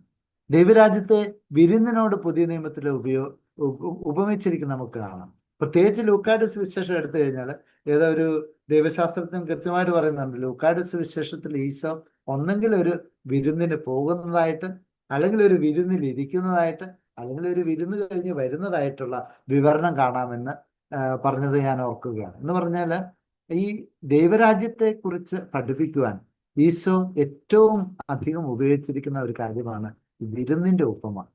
അപ്പൊ ദൈവരാജ്യത്തെ കുറിച്ച് വിരുന്നായിട്ട് ഈശോ ഉപമിക്കുന്നതായിട്ട് പുതിയ നിയമത്തിൽ നമുക്ക് കാണാം. അതിന് പഴയ നിയമ പശ്ചാത്തലവും ഉണ്ട് എന്ന് നമുക്കറിയാം. അപ്പോ ഈ സ്വർഗസ്ഥനായ പിതാവില് ഈ അന്നു വേണ്ടുന്ന ആഹാരം തരണമേ, ആഹാരത്തെ കുറിച്ചുള്ള സൂചന, വിരുന്നിനെ കുറിച്ചുള്ള സൂചന നമ്മളെ കൊണ്ട് എത്തിക്കുന്നത് ദൈവരാജ്യത്തിന്റെ എത്രയും പെട്ടെന്നുള്ള വരവിന് വേണ്ടിയുള്ള ആഗ്രഹവും പ്രാർത്ഥനയുമാണ്. ദൈവമേ അങ്ങയുടെ രാജ്യം വരണം. വിരുന്ന് എന്ന് പറഞ്ഞാൽ നമുക്കറിയാം, വെറുതെ ഭക്ഷണം കഴിക്കുക മാത്രമല്ല, കൂട്ടായ്മയാണ്. ഈ കൂട്ടായ്മയിലാണ് മനുഷ്യന് ജീവിതത്തിന് ആവശ്യമായ നാറും എന്ന് ജർമ്മനി പറയുന്ന നമുക്ക് ആവശ്യമായിട്ടുള്ള പോഷകങ്ങൾ ലഭിക്കുന്നു. എന്ന് പറഞ്ഞാൽ ജീവിതം മുന്നോട്ട് പോകണമെങ്കിൽ ഭക്ഷണം കഴിച്ചേ തീരുള്ളൂ, എന്നാലേ ശരീരത്തിന് ഊർജം ലഭിക്കുന്ന കാര്യങ്ങൾ നമുക്ക് ലഭിക്കുകയുള്ളൂ. പ്രോട്ടീന് അതുപോലെ കാര്യങ്ങൾ ലഭിക്കുകയുള്ളൂ. അപ്പം ഈ വിരുന്നിന് എപ്പോഴും ഒരു ജീവൻ നൽകുക എന്നുള്ള ഒരു മാനം ഉണ്ട്. അപ്പൊ വിരുന്നിലായിരിക്കുമ്പോൾ, ഈ കൂട്ടായ്മയിലായിരിക്കുമ്പോൾ, ഒരുമിച്ച് ഭക്ഷിക്കുമ്പോൾ മനുഷ്യന് ഈ ഒരു ജീവൻ നൽകുന്ന, പ്രദാനം ചെയ്യുന്ന ഊർജം ലഭിക്കുന്നു. ഇതിന്റെ ആത്മീയ മാനമാണ് ദൈവത്തോടു കൂടെ ആയിരിക്കുന്നത്. ദൈവരാജ്യത്തിന്റെ വരവിന് വേണ്ടി പ്രാർത്ഥിക്കുന്നത്, ദൈവത്തിന്റെ കൂട്ടായ്മയിലായിരിക്കുമ്പോഴാണ് മനുഷ്യാത്മാവിന് സത്യത്തിൽ ജീവൻ ലഭിക്കുന്നത്, ജീവനിൽ നിലനിൽക്കാനുള്ള ഊർജം ലഭിക്കുന്നത് എന്നുള്ള ഒരു കാഴ്ചപ്പാട് പ്രാർത്ഥനയിൽ ഉടനീളം ഉണ്ട്. അത് നമ്മൾ മനസ്സിലാക്കിയിരിക്കുന്നു. ഇനി അഞ്ചാമത്തെ അപേക്ഷ എന്ന് പറയുന്നത് ഞങ്ങളുടെ കടങ്ങൾ ക്ഷമിക്കണമേ എന്നാണ്. കടങ്ങൾ, ഓഫയിലെ മത്ത എന്ന പദമാണ് ആലങ്കാരികമായിട്ട് പാപങ്ങളെ സൂചിപ്പിക്കാൻ ഉപയോഗിച്ചിട്ടുള്ളത്. ഈ പാപങ്ങൾ എന്നാണ് കടങ്ങൾ എന്ന് നമ്മൾ പറയുന്നത്. ലൂക്കായുടെ സുവിശേഷം പാപങ്ങൾ എന്നതിന് ഹമർത്യാസ് എന്ന വാക്കാണ് ഉപയോഗിക്കുന്നത്. 11-ാം അധ്യായം 4-ാമത്തെ വാക്യത്തിൽ കൃത്യമായിട്ട് പറഞ്ഞിട്ടുണ്ട്. ഹമർത്യാസ് എന്ന് പറയുന്ന വാക്കാണ് അവിടെ ഉപയോഗിച്ചത്. പാപങ്ങൾ എന്ന് കൃത്യമായിട്ട് അവിടെ പറയുന്നു. അത് മാത്രമല്ല, ലൂക്കായിലെ കടക്കാർ എന്നതിൻ്റെയും മത്തായിലെ കടങ്ങൾ എന്നതിൻ്റെയും മൂലരൂപം ഒന്ന് തന്നെയാണ്. അതാണ് അതിൻ്റെ ഒരു കോയിൻസിഡൻസ്. അന്ത്യവിധിയുടെ നാളിൽ പാപങ്ങൾ ക്ഷമിക്കുവാനുള്ള ഒരു അഭ്യർത്ഥനയായിട്ട് ഇതിനെ കാണുന്ന പണ്ഡിതരുമുണ്ട്. അപ്പോൾ ഞങ്ങളുടെ കടങ്ങൾ ഞങ്ങളോട് ക്ഷമിക്കണം. അതിനൊരു കണ്ടീഷൻ വെച്ച്, ഞങ്ങളുടെ കടക്കാരോട് ഞങ്ങൾ ക്ഷമിച്ചതുപോലെ എന്ന് പറഞ്ഞാൽ ക്ഷമയുടെ അടിസ്ഥാന ഭാവം. മനുഷ്യർക്ക് ഈ ക്ഷമ അത്യന്താപേക്ഷിതമാണ് ദൈവരാജ്യത്തിലേക്കുള്ള പ്രവേശനത്തിൽ. ഈ ക്ഷമ എന്ന് പറയുന്നത് മാനസാന്തരത്തിന്റെ മറ്റൊരു ഭാവമാണ് എന്ന് നമുക്ക് പുതിയ നിയമ പഠനങ്ങളിൽ നിന്ന് മനസ്സിലാക്കാൻ സാധിക്കും. മനസ്സിന്റെ അന്തരമുണ്ടാകുന്നവർക്ക് മാത്രമേ, മനസാന്തരമുള്ളവർക്ക് മാത്രമേ ക്ഷമിക്കാൻ സാധിക്കുകയുള്ളൂ. അപ്പൊ മനുഷ്യരുടെ പരസ്പര ബന്ധത്തില് ഏറ്റവും പ്രധാനപ്പെട്ട സ്ഥാനത്താണ് ക്ഷമിക്കുക. നമ്മളോട് തെറ്റ് ചെയ്തവരോട് ക്ഷമിക്കുക എന്നുള്ളത് ഇവിടെ അടിവരയിട്ട് ആവർത്തിച്ച് നമ്മളെ ബോധ്യപ്പെടുത്തുകയാണ്. അതുകൊണ്ട് സത്യത്തിൽ നമ്മെ സൃഷ്ടിച്ച നമ്മുടെ പിതാവായ ദൈവത്തോട് സത്യസന്ധമായി പ്രാർത്ഥിക്കണമെങ്കിൽ അവിടുന്ന് സൃഷ്ടിച്ച നമ്മുടെ സഹോദരങ്ങളോട് അവരുടെ തെറ്റുകൾ നമ്മൾ ക്ഷമിക്കുക എന്നുള്ളത് വളരെ നിർബന്ധമായ കാര്യമാണ് എന്ന് തിരുവചനം നമ്മളെ പഠിപ്പിച്ചു വയ്ക്കുന്നു. ഇനി ആറാമത്തെ അപേക്ഷ, സമയം തീരാൻ പോകുന്നതുകൊണ്ട് ഞാൻ ചുരുക്കുകയാണ്. പ്രലോഭനങ്ങളിൽ ഉൾപ്പെടുത്തരുത് എന്നാണ് ആറാമത്തെ അപേക്ഷ. അപ്പൊ അനുദിന പ്രലോഭനങ്ങളെ ജയിക്കുവാൻ ദൈവത്തിന്റെ ദാനമായ ശക്തി ലഭിക്കേണ്ടത് ആവശ്യമുണ്ട്. ദൈവത്തിന്റെ കൃപയിലാണ് മനുഷ്യൻ ശക്തി കണ്ടെത്തേണ്ടത്. സ്വന്തം ശക്തി കൊണ്ട് മനുഷ്യന് അവനുണ്ടാകുന്ന അപജയങ്ങളെ അതിജീവിക്കുവാൻ സാധിക്കുകയില്ല. അപ്പോൾ തനിക്കുണ്ടാകുന്ന പ്രലോഭനങ്ങളെ ജയിക്കണമെങ്കിൽ ദൈവത്തിന്റെ ശക്തി തനിക്ക് ലഭിക്കേണ്ടതുണ്ട്. മറ്റൊരു വാക്കിൽ പറഞ്ഞാൽ താൻ ദൈവത്തിൽ ആശ്രയിക്കേണ്ടതുണ്ട്. അതുകൊണ്ടാണ് ദൈവപരിപാലനയിൽ വിശ്വസിക്കുകയും അവിടുന്ന് ആശ്രയിക്കുകയും ചെയ്യാൻ ഈശോ നമ്മളോട് പറയുന്നത്. അപ്പൊ അനുദിന പ്രലോഭനങ്ങളെ ജയിക്കുവാൻ ദൈവത്തിന്റെ ദാനമായ കൃപ, ശക്തി ലഭിക്കാൻ വേണ്ടി പ്രാർത്ഥിക്കുന്ന നമുക്ക് കാണാം. 2 തെസ്സലോനിക്കർ 3:3, യോഹന്നാന്റെ സുവിശേഷം 17:15, യാക്കോബിന്റെ ലേഖനം 1:13 ഈ ഒരു ആശയം നമുക്ക് വളരെ വ്യക്തമായിട്ട് മനസ്സിലാക്കാൻ സാധിക്കും. അതുപോലെ തന്നെ അന്ത്യനാളുകളിലെ പരീക്ഷകളിൽ ഉൾപ്പെടുത്തരുതെന്ന അപേക്ഷയും ഇതിലുണ്ട്. അന്ത്യനാളുകളെ കുറിച്ചുള്ള കാഴ്ചപ്പാട് ബൈബിളിലെ പല സ്ഥലങ്ങളിൽ നമ്മൾ കാണുന്നുണ്ട്. അത്തരം പരീക്ഷകളെ കുറിച്ച് അപ്പോക്കലിപ്റ്റിക് ശൈലിയിലുള്ള യഹൂദ രചനകളിൽ പരാമർശമുണ്ട്. നമുക്കറിയാം, അപ്പോക്കലിപ്റ്റിക് സാഹിത്യ കൃതികളെ കുറിച്ച് നമ്മൾ പഠിച്ചിട്ടുണ്ട്. അതിൻ്റെ അകത്ത് മനസ്സിലാക്കാൻ സാധിക്കുന്ന കാര്യങ്ങൾ ഇപ്പം വിശദീകരിക്കാൻ നേരമില്ലെങ്കിലും ഈ അപ്പോക്കലിപ്റ്റിക് സാഹിത്യ രീതി എന്ന് പറയുന്നത് ഒരു യഹൂദരുടെ ഇടയിൽ നിലനിന്നിരുന്ന കാര്യമായിരുന്നു. അവരുടെ വിശ്വാസം സംരക്ഷിക്കാൻ വേണ്ടി മറ്റുള്ള ശത്രുക്കളായിട്ടുള്ളവർക്ക് മനസ്സിലാക്കാൻ പറ്റാതെ എന്നാൽ വിശ്വസിക്കുന്നവർക്ക് മനസ്സിലാക്കാവുന്ന രീതിയിൽ ചില പ്രതീകങ്ങളും ചില രൂപകങ്ങളും ഒക്കെ ഉപയോഗിച്ച് വിശ്വാസപരമായ പഠനങ്ങൾ കൊടുത്തിരുന്ന കാലഘട്ടമാണ്. അവിടെ ഈ അപ്പോക്കലിപ്റ്റിക് ലാംഗ്വേജിൽ എപ്പോഴും അന്ത്യനാളുകളെ കുറിച്ചുള്ള പരാമർശങ്ങൾ ധാരാളമായിട്ടുണ്ടായിരുന്നു. അതാണ് ഇവിടെ സൂചിപ്പിക്കുന്നത്. ഇനി ഈ പ്രാർത്ഥനയിൽ നമ്മൾ മനസ്സിലാക്കേണ്ട ഒരു കാര്യം, ദൈവം ആരെയും പരീക്ഷിക്കുകയാണ്.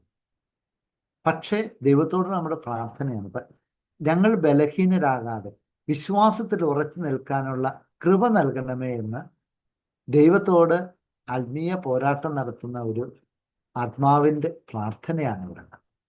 നമുക്കറിയാം, പാപത്തിൽ വീണുപോയ മനുഷ്യന് നന്മയിലേക്ക് നടക്കുവാൻ എപ്പോഴും ഈ ലോകത്തിൽ യുദ്ധം ചെയ്യേണ്ടതുണ്ട്. കാരണം മനുഷ്യന് അടിസ്ഥാനപരമായിട്ട് അനുസരണക്കേടിലൂടെ, ആദ്യ പാപത്തിലൂടെ ഈ തിന്മയിലേക്കുള്ള ചായ്ച്ചിലേക്ക് മനുഷ്യൻ വീണുപോയി.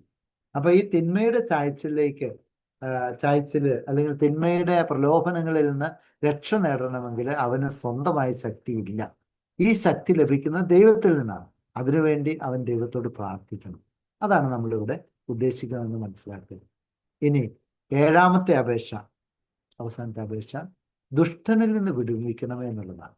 അവിടെ നമ്മൾ വളരെ കൃത്യമായിട്ട് മനസ്സിലാക്കുകയാണ്, പാപത്തിന്റെ അടിമത്തത്തിൽ നിന്ന് മോചനം ലഭിക്കണമേ എന്ന് മനുഷ്യാത്മാവ് ദൈവത്തോട് പ്രാർത്ഥിക്കുകയും ദൈവത്തിന്റെ ശക്തി ഇല്ലാതെ ഈ ദുഷ്ടന്റെ ശക്തിയിൽ നമുക്ക് രക്ഷ നേടാൻ സാധിക്കും.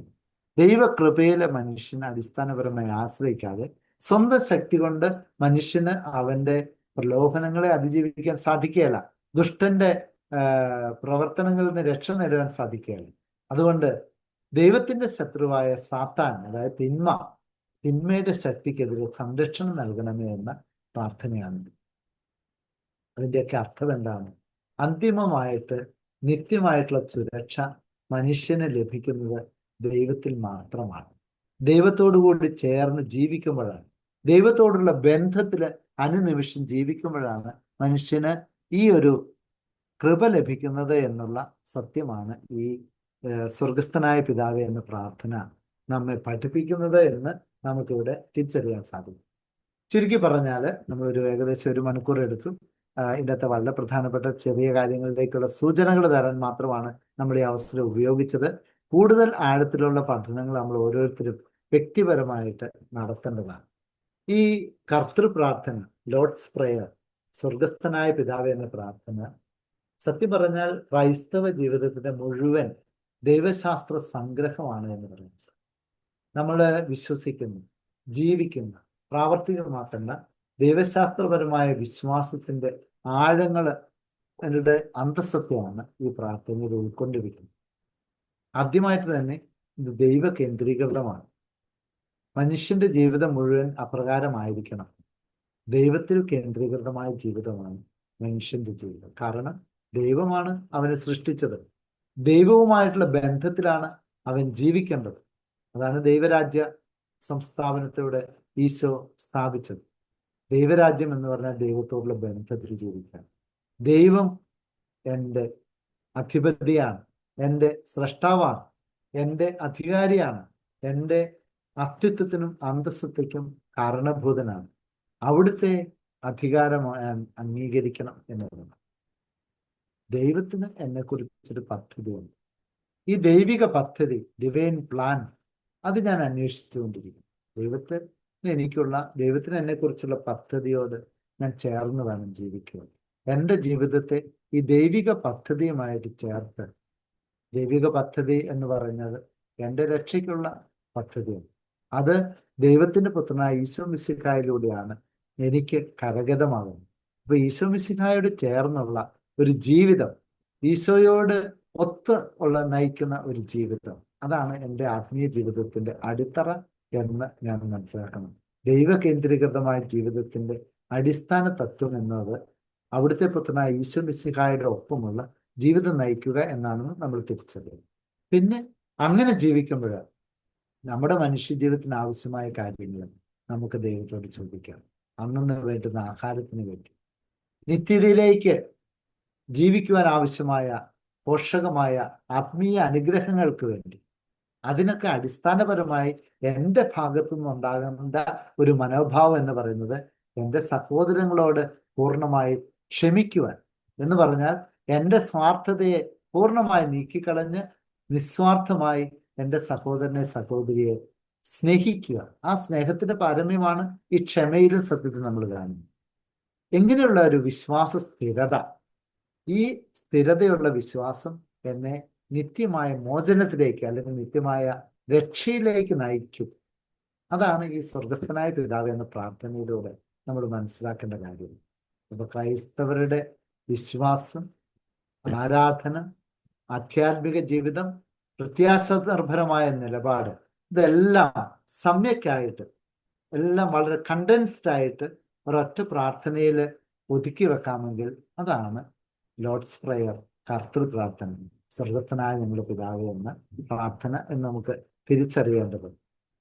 അതുകൊണ്ട് തന്നെയാണ് ഈശോ പഠിപ്പിച്ച ഈ പ്രാർത്ഥന നമ്മെ സംബന്ധിച്ചിടത്തോളം ഏറ്റവും പ്രധാനപ്പെട്ട പ്രാർത്ഥനയായിട്ട് മാറുന്നത് എന്ന് നമുക്ക് മനസ്സിലാക്കണം.